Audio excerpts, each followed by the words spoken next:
Salam damai sejahtera saudara-saudaraku yang terkasih pencinta firman Tuhan. Berjumpa kembali dengan Bible Learning with Father Joseph edisi berbagi berkat.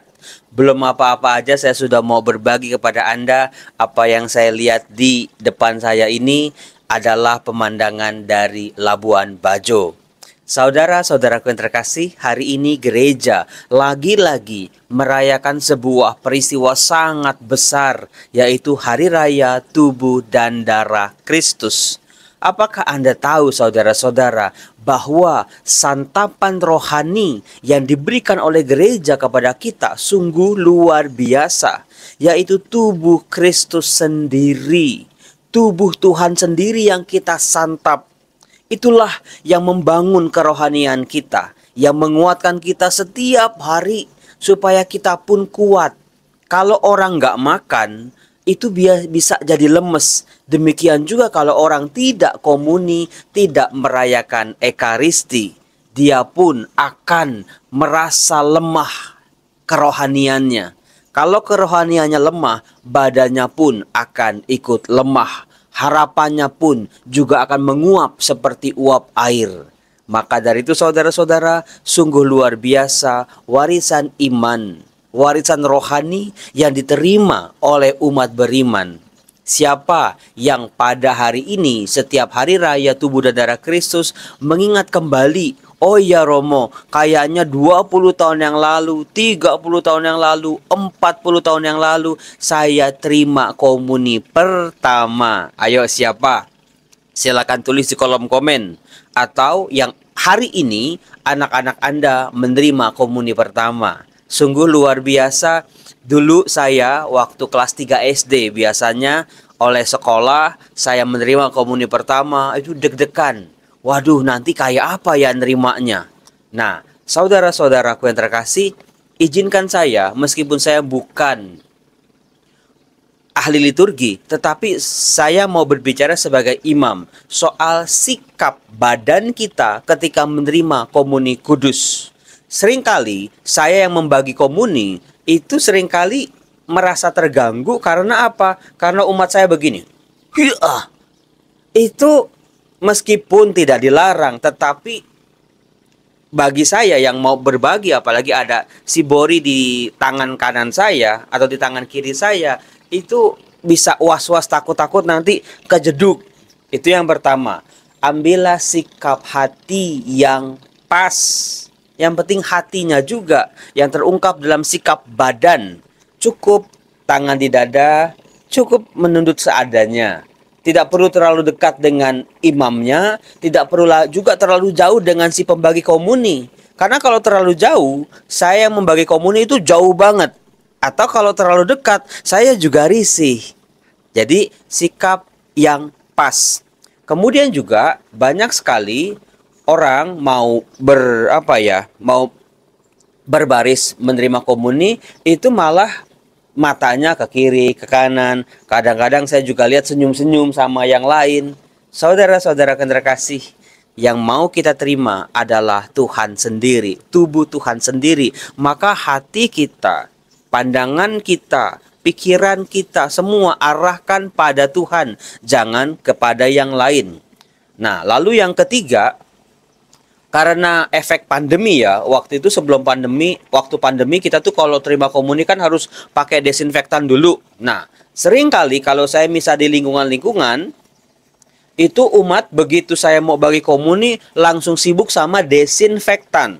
Langsung bagi-bagi atau ada orang yang semprot buat yang lain-lain.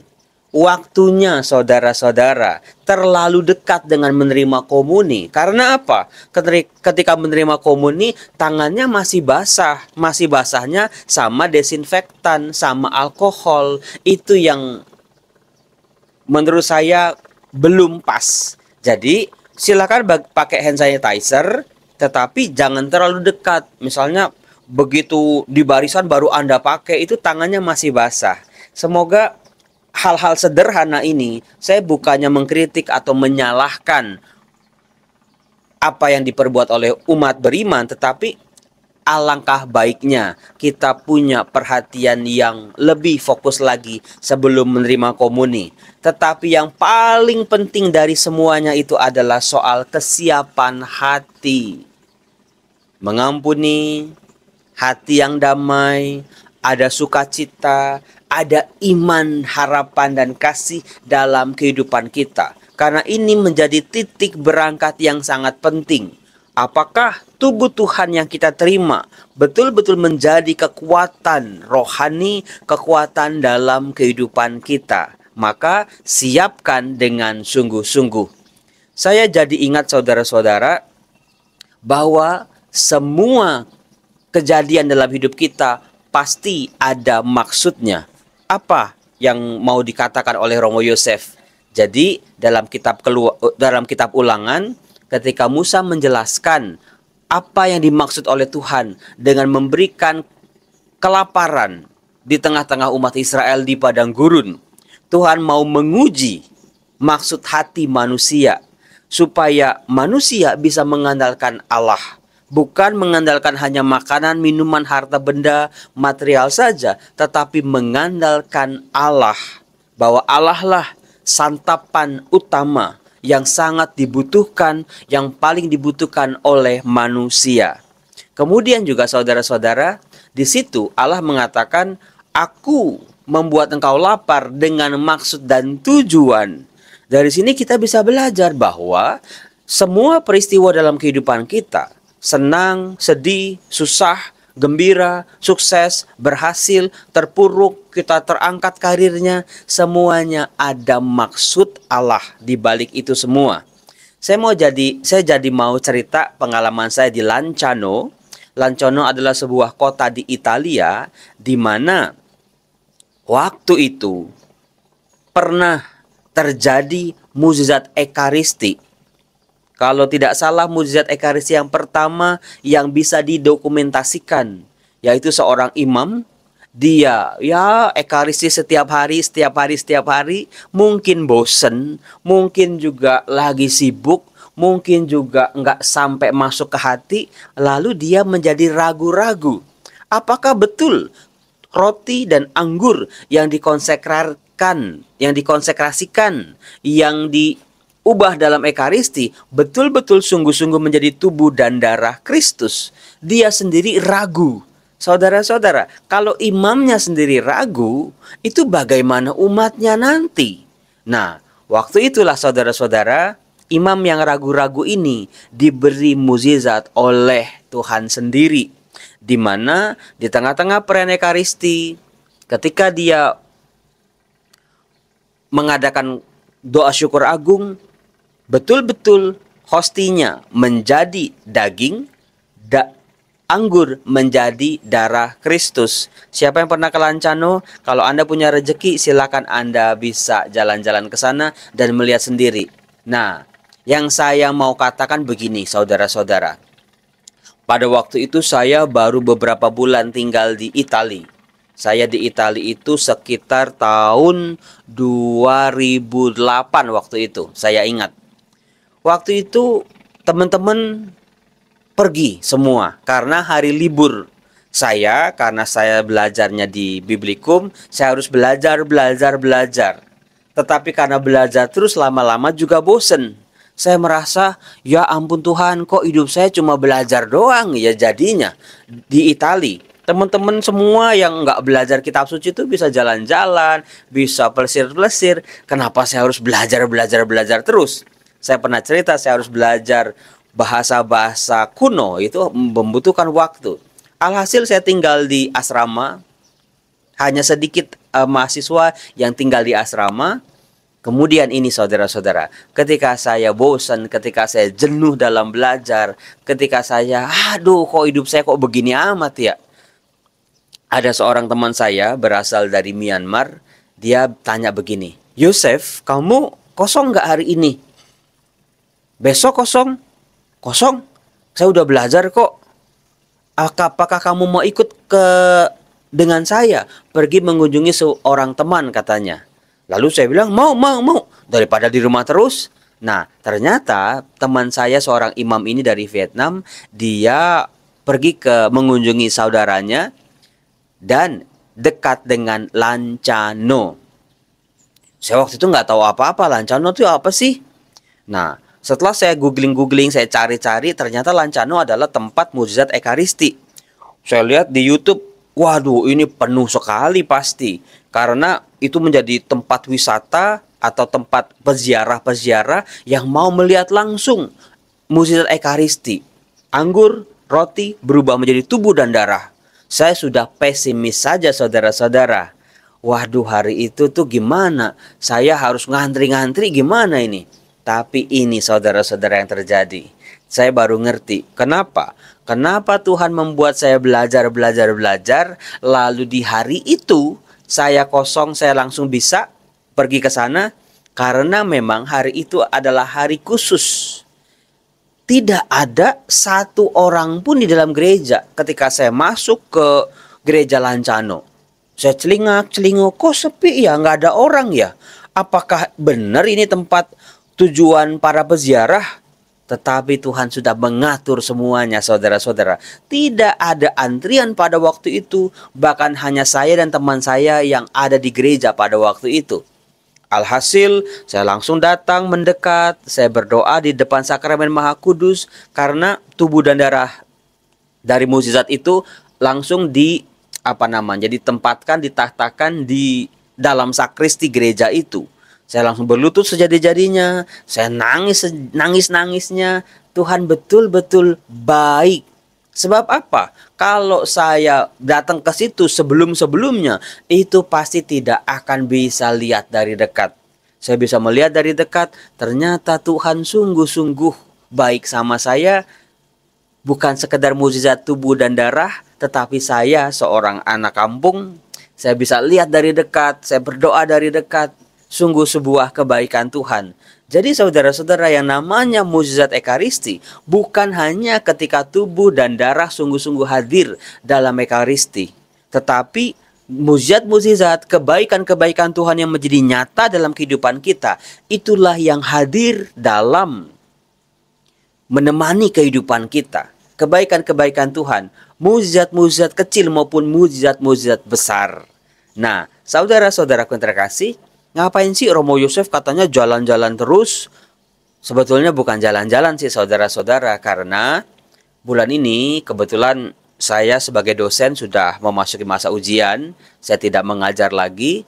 Biasanya kalau di bulan Juni, Juli, Agustus saya pergi ke luar, entah keluar kota atau keluar pulau. Tahun ini saya akan ke Labuan Bajo untuk berbagi-bagi berkat Bible Learning. Saya juga akan ke Malang, mudah-mudahan bisa sekalian mampir Surabaya, dan saya akan ke Palembang. Saya menjadi narasumber untuk Indonesian Youth Day, berbicara di depan anak-anak muda yang jumlahnya ribuan katanya. Nah, saudara-saudara, berbagi berkat, ini dia. Ini Ekaristi yang menjadi inspirasi buat saya. Kenapa setiap bulan Juli, Agustus saya harus berbagi berkat Bible Learning. Karena apa? Seperti tubuh Tuhan, seperti roti yang terpecah-pecah, yang dipecah-pecah, lalu dibagi-bagikan menjadi berkat untuk sesama. Saya sadar sesadar-sadarnya berkat-berkat yang saya terima, berkat-berkat Bible Learning itu luar biasa. Gak boleh saya pakai hanya untuk diri saya sendiri. Bahkan saya gak pernah menggunakannya. Saya harus jadikan berkat-berkat itu untuk sesama yang membutuhkan. Saya sadar sesadar-sadarnya Tuhan mencemplungkan saya dalam pewartaan firman Tuhan ini bukan hanya sebagai pewarta, pengajar kitab suci di media sosial, di YouTube, tetapi juga Tuhan mau pakai saya lebih lagi. Puji Tuhan itu terjadi dengan pewartaan-pewartaan, dengan berkat-berkat saya bisa berbuat lebih banyak lagi.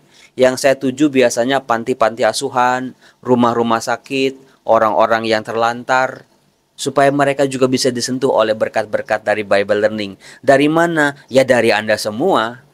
Maka terima kasih untuk semua support Anda, untuk like, comment, share. Semoga tubuh Tuhan yang sungguh-sungguh menjadi santapan rohani bagi kita, yang bisa kita terima kapan saja dengan hati yang pantas, bisa menjadi berkat buat kita, menjadi berkat buat keluarga kita, menjadi berkat juga buat sesama kita, buat dunia ini. Salam damai sejahtera dari Labuan Bajo.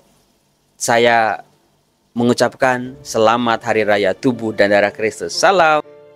Salam damai sejahtera saudara-saudara terkasih pencinta firman Tuhan. Berjumpa kembali dengan Bible Learning with Father Joseph dari Pulau Flores, tepatnya di Wesano.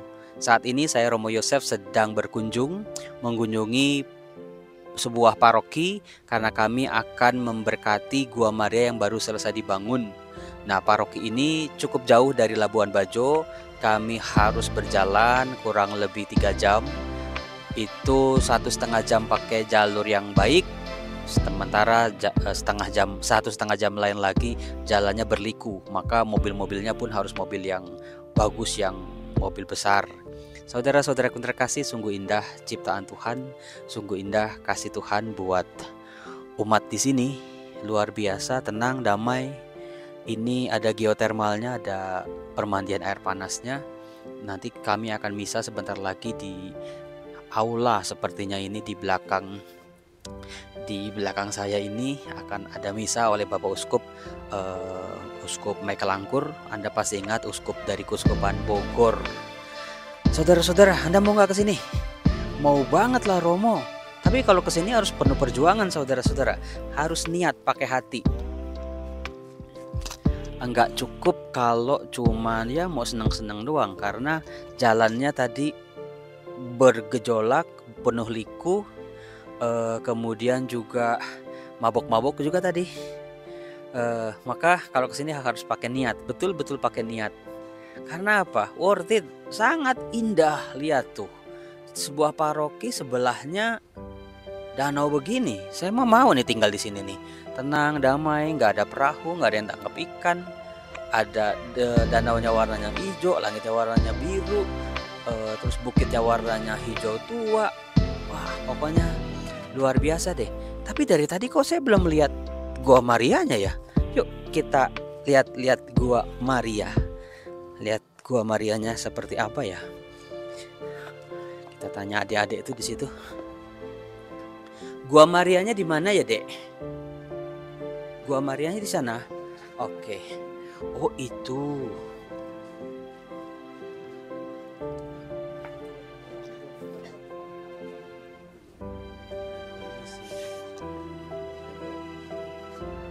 Oh, itu Gua Marianya. Umat di sini sudah nunggu dari tadi berarti.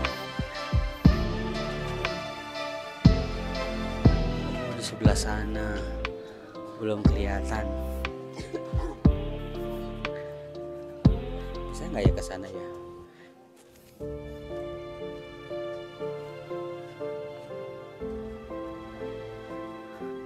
Kita akan lihat.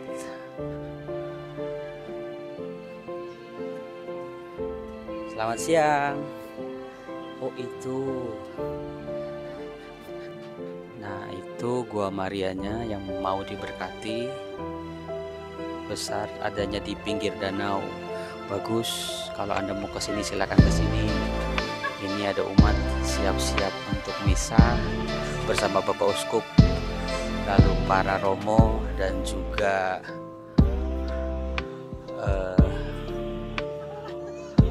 akan ada pengguntingan pita di situ. Ada apa di sini? Belum, Bapak Uskupnya masih jauh ternyata. Di situ parokinya belum ternyata. Baik saudara-saudara, kita nanti lanjutkan lagi. Saya mau misa dulu. Bye bye.